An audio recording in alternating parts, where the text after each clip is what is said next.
Here is Mike in Georgetown. Mike, you're on the air. Go ahead, please.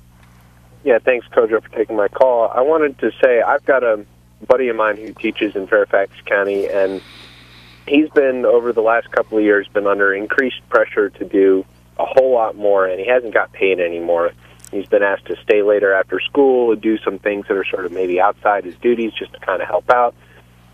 And I know a lot of the teachers are under increased pressure to do more and not getting paid anymore. How do you expect to keep good teachers if you're asking more from them and not being able to give them any more compensation for their effort? Jack Dale?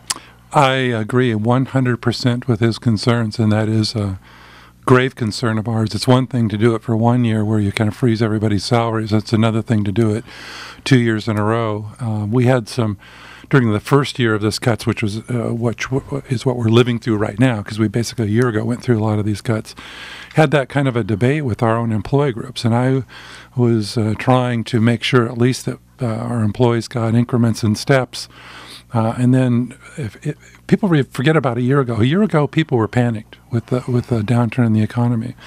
And I had many of my employee groups tell me, no, Jack, we can't do these kinds of cuts to our colleagues. So we are willingly going to take a salary freeze to save our colleagues. And I thought that while that was extremely, I think, representative of the kind of quality of people we have in Fairfax and elsewhere in the region too, it's one that you do short term. And here we are a year later, and we're still facing the same economic circumstances. And I think we need to stand back and say, wait a minute, that is not acceptable. But unfortunately, our only solution is to go to the people who give us the revenue, basically, and which is our community, empowering in our case, the Board of Supervisors and our state delegation to increase revenues for public education. And unfortunately, in Virginia, that's going negative right now. The Senate and the House are debating somewhere around $700-800 million in cuts in public education. Well, here's Beth in Vienna, Virginia. Hi, Beth.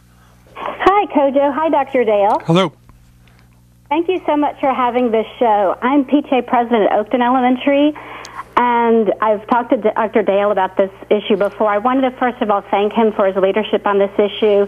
He's completely right that we've got to make sure that we don't pit band against and strings against the FLES program and the freshman sports and all of that. We really need to stick together. We in Fairfax County did not move here for the fetching architecture. We moved here because of schools. We overpaid for our houses, but we did it because we wanted our kids to be in great schools, and people who want to sell their houses also emphasize the schools all the time. The real estate agents tout them, and we, in general, we've been very pleased with them. I also wanted to say, but we're in a recession, Beth. Do you lower your expectations in a recession? Well, I would if we were in Flint, Michigan, but we're not.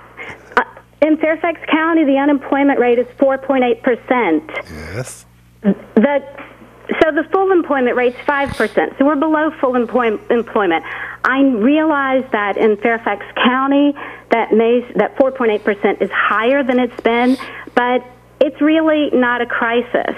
And so it's very frustrating to see these cuts. Kathy Smith, who's chairman of the school board, and Patty Reed, the now second newest member of the school board, came to our Oakton PTA meeting on Tuesday. And they pointed out that, yes, we're the second wealthiest county in the nation, but we're 40th in taxation. So, you really can't have it both ways.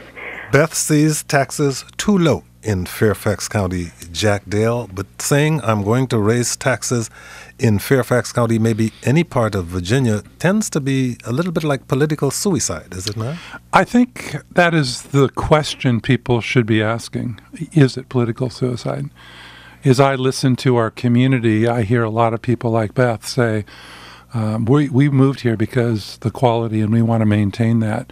And they don't just mean schools. If we quiz Beth a little further, I think she would, and as she mentioned, have talked with she and others, People are concerned about the level of police force, and if we're cutting one of the cuts the county is proposing is a 50% reduction in the school resource officers that go to our middle schools and our high schools. And, of course, we're very concerned about that, as is the police chief, and quoted in this morning's paper. So I think people in Fairfax are genuinely saying we have some level of expectation for quality in Fairfax, and as I say, people seem to resonate with the notion that we ought to talk about that level, even in dire economic times. What can we afford? What can we cut back on? But there's a certain level that we do not want to drop below, and then determining that level is difficult, but we should then fund it. Beth, for one, seems to be on the side of let's try to fund what it is that we need, even if it means raising taxes. Beth, thank you very much for your call.